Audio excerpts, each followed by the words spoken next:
Good afternoon, everybody. This is Paula McElwee. And I'm going to host this call. This is the executive director's call.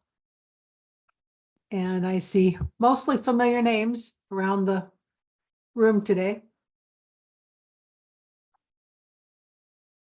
Welcome. It's a little smaller group than I thought, but maybe people will jump on as we go along. And just to remind you of the format, we do post this call on our website. You can find it under recent training on our website, so you can go there and take a look. A little visual description. I'm a silver-haired, blue-eyed, Scottish-complected older woman wearing mostly blue today. And sitting in my home office. I may or may not be interrupted by a puppy who sometimes runs in to say hi and then lays in that bed back there while I work. We're going to talk today about when to hire people and when to contract with people, which is a topic that I'm hearing a lot from you all. So we're going to take time to talk about that a little bit. I'm going to share my screen to start with, and we will record this part of the call. You can ask questions or offer comments throughout this part of the call, but just know it will be posted on our website. At the end of the short PowerPoint presentation, probably 20, 25 minutes at the most, I'll turn off the cameras.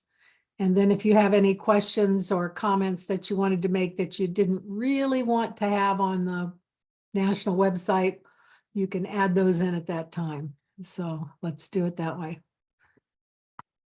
I'm gonna, last time I did this, I did it wrong. So I'm gonna see if I can correct myself.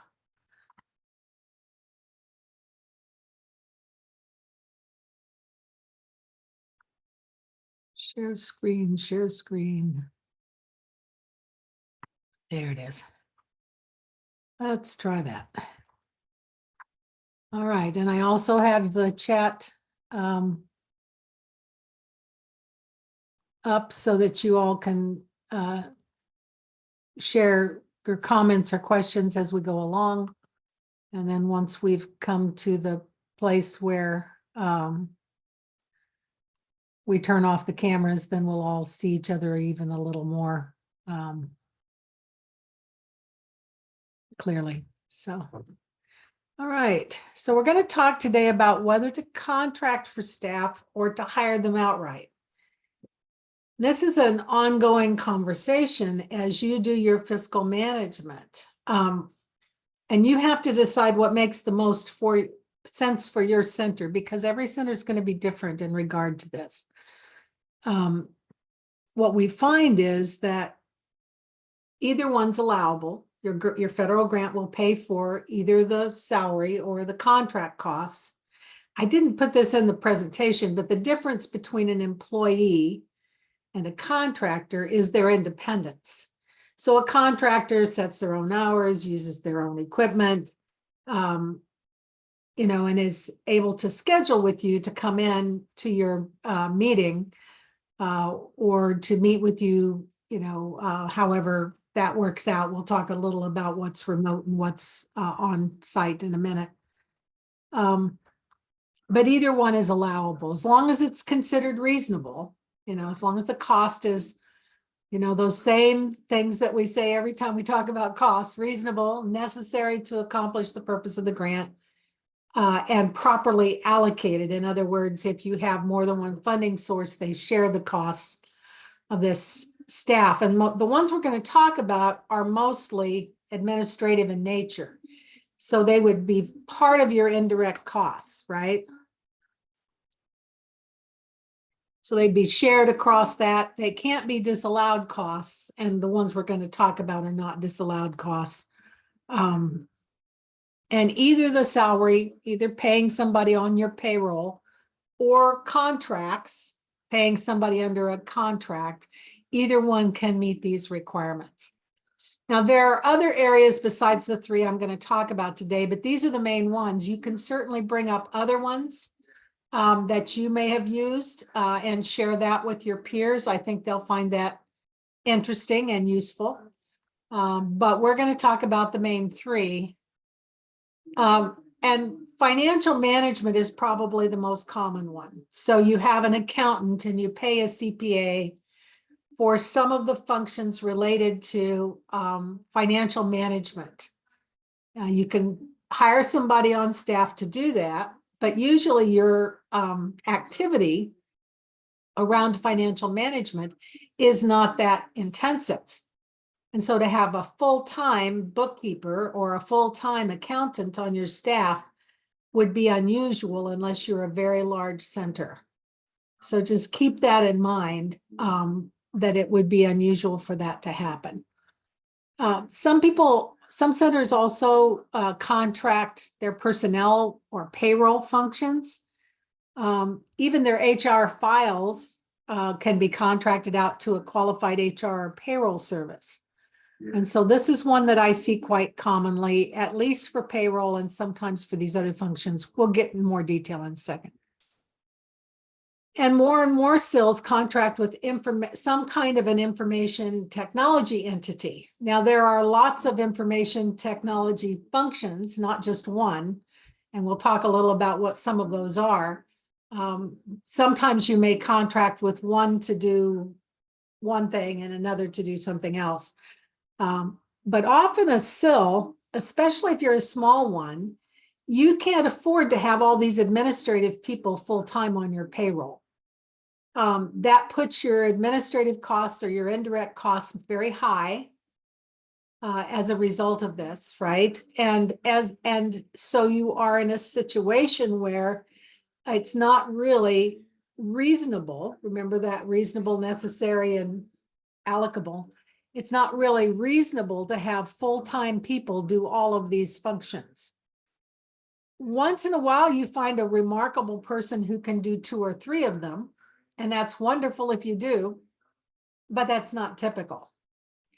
So if you have a great financial manager who's also really good at payroll and knows IT, you know, more power to you. Maybe that is a full-time job at your center to do those 3 things. But often that's not the case, and it's really difficult to find somebody who knows all of those things really well. Usually something falls out as not as well done as the other things. So you usually can't afford to hire 3 full-time people for sure to do these functions. Now, you are required to meet special guidelines. We talk about them a lot in our training, right? And we find ourselves in a situation where we are regularly talking about or studying anything that ACL or funder comes down and says to us, oh, you must do X. Then we try to get that word out to everyone. So the most common one probably being your administrative costs or your indirect cost rate. That's one that we've been struggling with for a number of years, 6, 7, 8 years. And some of you still are struggling with it. There are specialized functions sometimes, and finding a staff person who understands those functions well is not always a simple thing. So keep that in mind. Typically, all of these things are part of that indirect cost or that indirect cost rate.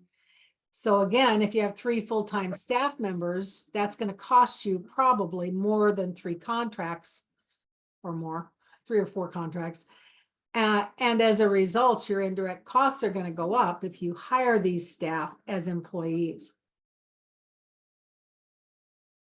So you'll kind of hear a bias from me that a lot of times it's better to contract than to hire. And I admit that that's my bias on these items because I've seen people do it really well. And I've seen employees who are not really that good at it get their centers in some trouble. So my bias is to contract with qualified people. So let's look first at an accounting firm. What does it mean to be qualified? Well, usually that's a CPA certified, right? They have a qualification of certification, public accountant. That's somebody who's familiar with generally accepted accounting principles. They're called GAAP. And often you can also find someone who knows something about federal funding. Now, the general grant guidance for federal funding, the law that took the place of all those OMB circulars, if you all remember those, if you still have them listed in your policies and procedures, they don't exist anymore. So you need to review your policies and procedures. But what replaced them overall is this 2 CFR 200. CFR stands for Code of Federal Regulation. And that is the general grant guidance for all federal funding. Now, in addition, there is regulation that is not identical for the Department of Health and Human Services, which is where our funding falls. So that number is 45 CFR 75. And it's even better if you find an accountant who's familiar with those requirements. In addition to their regular financial reports, hopefully they know something about other requirements. For example, you just got an updated newsletter from ACL, your funder at the Administration of Community Living, and they reminded you about when you're supposed to do your SF425s, when they're due for each one of your grants and how that works and what the due dates are. If you didn't get that newsletter, talk to your program manager at ACL and get on the list. You're not on the list for some reason, or went to your junk mail, one or the other. But make sure that you look at that requirement. A good accountant can help you do those reports. They should know those requirements, or they can quickly understand them if you show them things like that newsletter. And they should be able to do that for you. They may also do your IRS 990. Now, here's the deal with the IRS 990. Typically, that's done by your independent accountant who does your audit. So if you spent more than $750,000 in federal money in a given year, you must do a certain kind of audit. It's called a single audit that combines all your federal funding, and then they look at how federal funds have to be spent, and they check you on some specific federal requirements.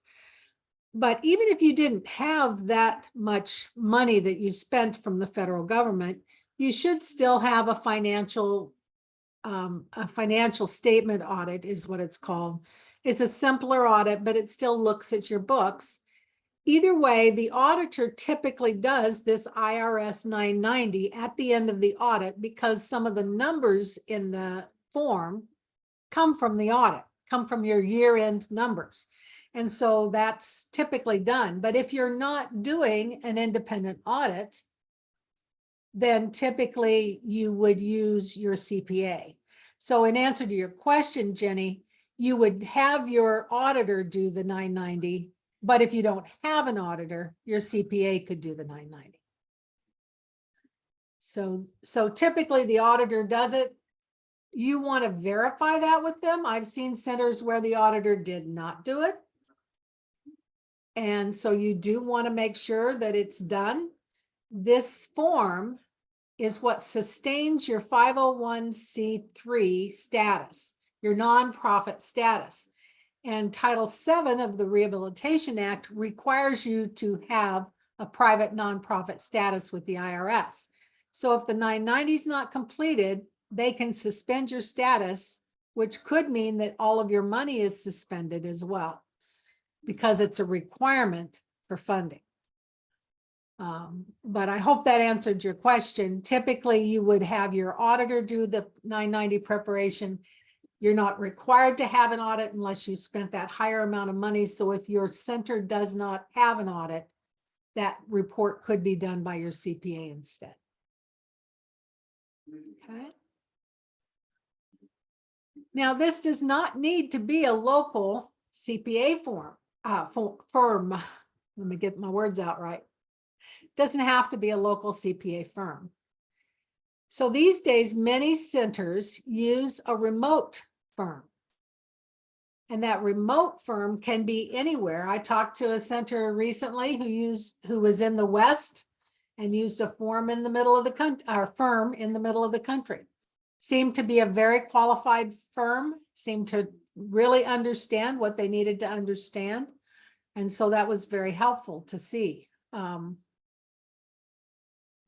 I found that to be useful to know because some of you may ask at some point, is there a national firm who can do this? And, you know, sometimes finding a firm that knows other centers helps your center.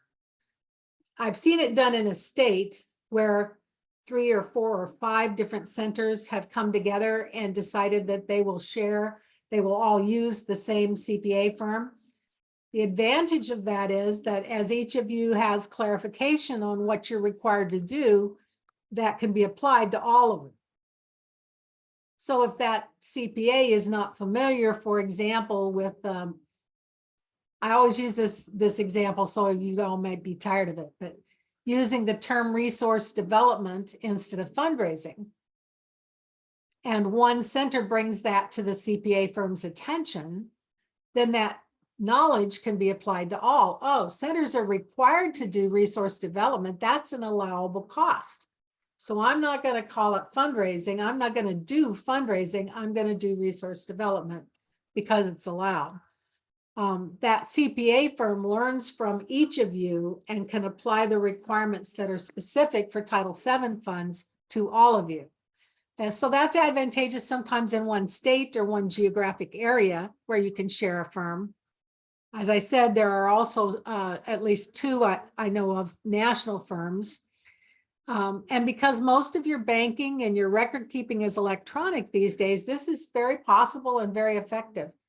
A lot of you are already using Bill.com or something similar, which is an online signature and approval process for your bills.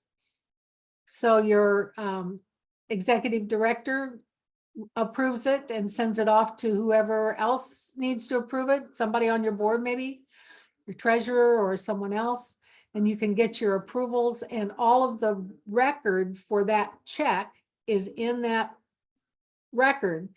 When I was a treasurer of a center, I would get these notices and I would just go into Bill.com, sign in, review the bill, and approve the check.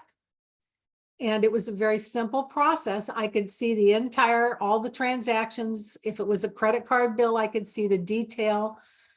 We set it up so that the original receipt was also with that credit card bill. So it was Lisa's bill plus each item that was on that bill, the receipt for that. So it could all be verified very easily, all electronic. You would just scroll through those items. So I could make sure that there wasn't any alcohol on the credit card bill, which would be not allowed, right?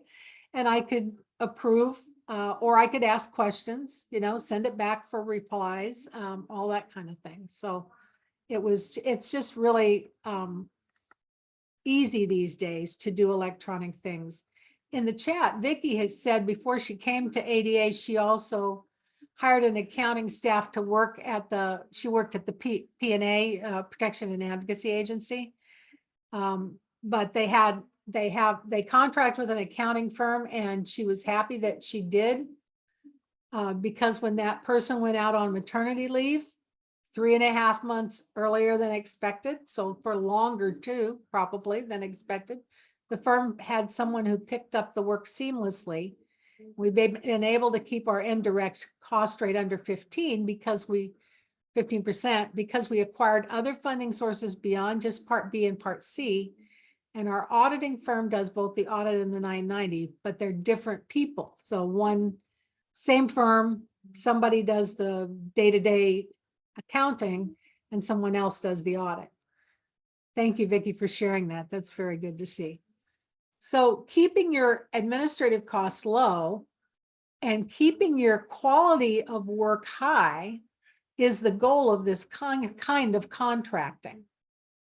Now, I know centers that have used a firm that other nonprofits in the community were satisfied with. That also works. Some may still have a bookkeeper, maybe full-time, maybe part-time on staff to help with the separation of duties, but you don't have a full-time bookkeeper. And I'm going to be really brutally honest here. A bookkeeper who really doesn't understand the requirements of these grants, who doesn't really understand GAAP even, is not going to help you. And in fact, when centers go astray regarding how they do their financial record keeping, I find it's often because they have tried to keep somebody in-house and they can only afford somebody who doesn't have a lot of education or experience. So really think about that. If you still have a bookkeeper on staff, what specifically are they doing? Be very specific about those responsibilities. And I think, Vicki, that question is for you. How did the accounts payable information get transferred into your general ledger? Could you examine the general ledger and run reports that will form that data? I could, but usually I rely on them. Sorry, I'm in a very noisy place. But I review everything. So I get regular updates, and we have weekly financial meetings to do all of that question and answer. Yeah, that's what I found too when I was working in this, or when I've been working with centers that have this. They have full access to all of the information, often read only, because you want to keep your access limited, your different functions clear. And you set that up when you set up the account. So you make sure that you can examine the general ledger, you can run whatever reports you want to from all of your fiscal data. So you can choose, okay, what reports do I want for the board? Well, do I want an aging report because we've been being paid late by one of our contractors, by our, let's say, our employment contract with VR. We've been being paid late for that. So I want to track, where are we 30 days out, 60 days out, 90 days out of being paid for something we've billed for. That's a report you don't typically do, but suddenly you have a need for it because you're tracking something that isn't working right. You can create that report from the same information.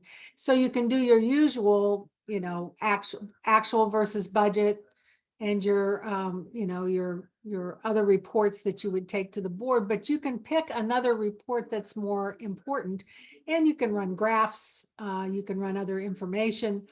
All of it should still be available to you. If you don't know how to run that type of report, and some of you have less experience than others, then you can go back to this firm and say, this is the kind of report I want.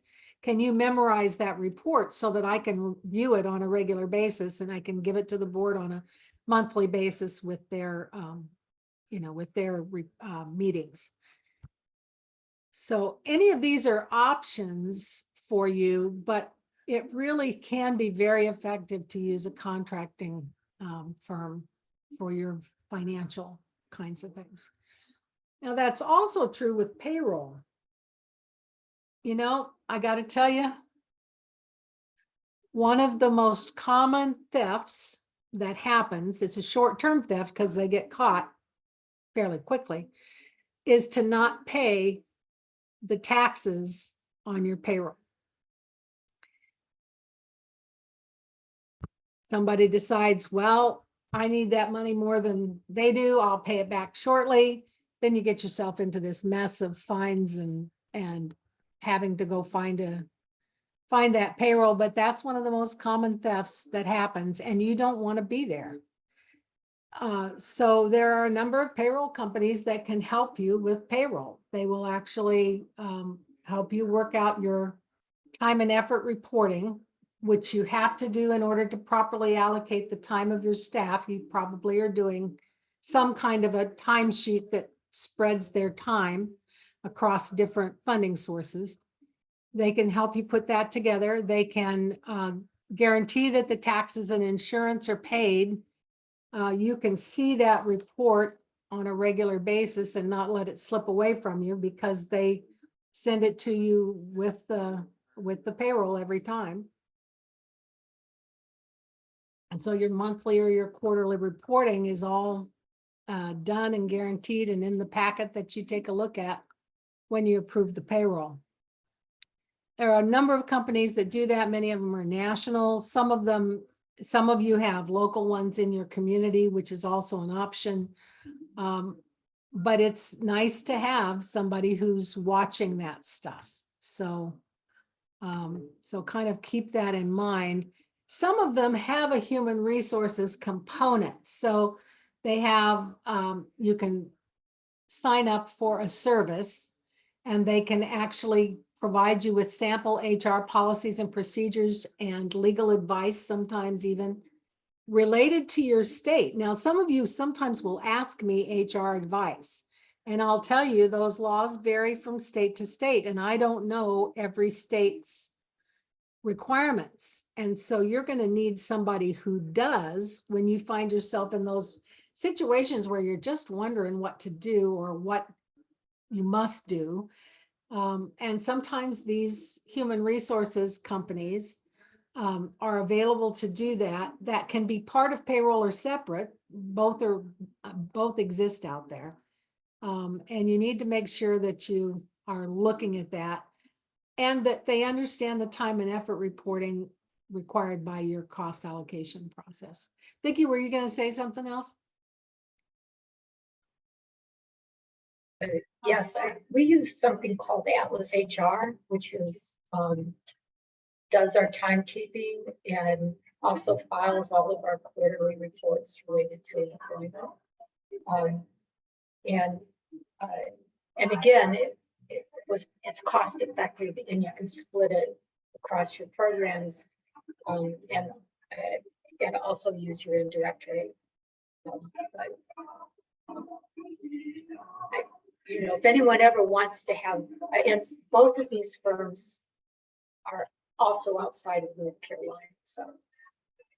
So they're national firms that you would be glad to share the information on. Yeah. Yes. And here's the deal. They know more than anybody you're going to hire to come in at the wages you can afford. They have broad knowledge about the requirements, and they will protect you more legally than any local person you can have come in and do your HR. So in my opinion, again, I told you I'm biased, but in my opinion, this is cost effective and it protects you better than having somebody come in and do your HR function. And then the third function that we're going to talk about real briefly is information technology. Now, this is a little bit more complex in that there are different elements and they're very different from each other.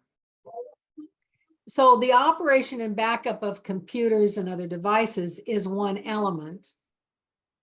It has to do with safety and it has to do with avoiding other kinds of problems. And there was a company that I used that I really liked a lot. So you'll see me once in a while mention that company on Facebook. No, I like their page. So if you ever want to know who they are, you can track them down. But they really did a nice job. And I watched a center. I went in and did some interim work, and I hired this company, and and the board thought it's a little high, but they were doing all of these elements. They were doing the safety piece. They were making sure that everybody across the board had the same software protecting their information so that there weren't, pockets of other kinds of software.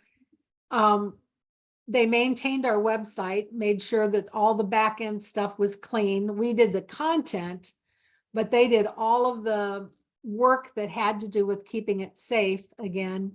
And that had to do with security. We did an element of the website that was for the board specifically.